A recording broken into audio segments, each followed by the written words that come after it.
Bonjour Monsieur Benzon. Bonjour. On va parler d'une figure finalement qui repose dans le plus grand anonymat ou presque ici au Plessis-Rosainvillers et pourtant qui est une très grande figure de la résistance, c'est Paul Benzon. Hein.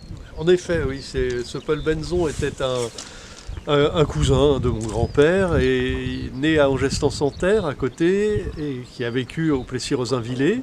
Mais pendant la Seconde Guerre mondiale, il a été surtout l'un des responsables du réseau Honneur de la police qui notamment espionnait les Allemands dans les carrières où ils produisaient des V1, où ils faisaient fabriquer des V1 par des déportés, comme à Taverny, dans le Val d'Oise actuel.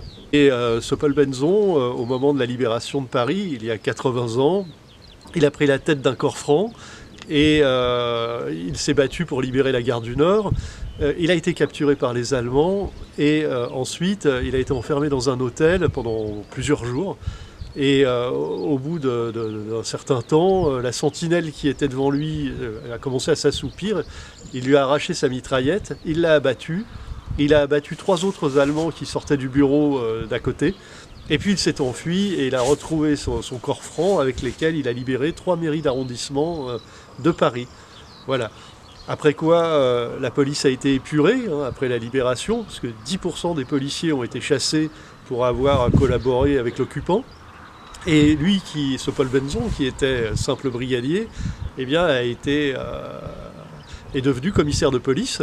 Et il a pris sa retraite ensuite au Plessis-Rosainvillers en 1955, où vivait son épouse d'ailleurs. Et c'est là qu'il est mort, et voici donc sa tombe. Et à l'hôtel de ville de Paris, on trouve son nom mentionné sur une plaque. Absolument, oui. Il y a les membres du comité de libération parisien. Alors il y a les différents réseaux de résistance, l'Union des femmes françaises, les FTP Moy, et Honneur de la police, et d'autres. Il y en a beaucoup à citer. Et donc c'est le responsable d'Honneur de la police. Il y a une plaque. Est-ce que vous regrettez finalement que cette figure de courage ait été oubliée, pour ainsi dire, ici au Plessis-Rosainvillers comme à Angestan-Santerre où il est né?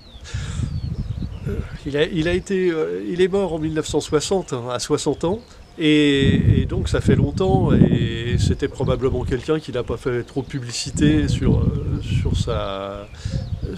ses actes de courage et d'héroïsme, et donc je comprends qu'il ait été oublié, mais c'est vrai que maintenant, à l'occasion des 80 ans de la libération, je pense que ce serait intéressant de pouvoir rendre hommage à ce personnage.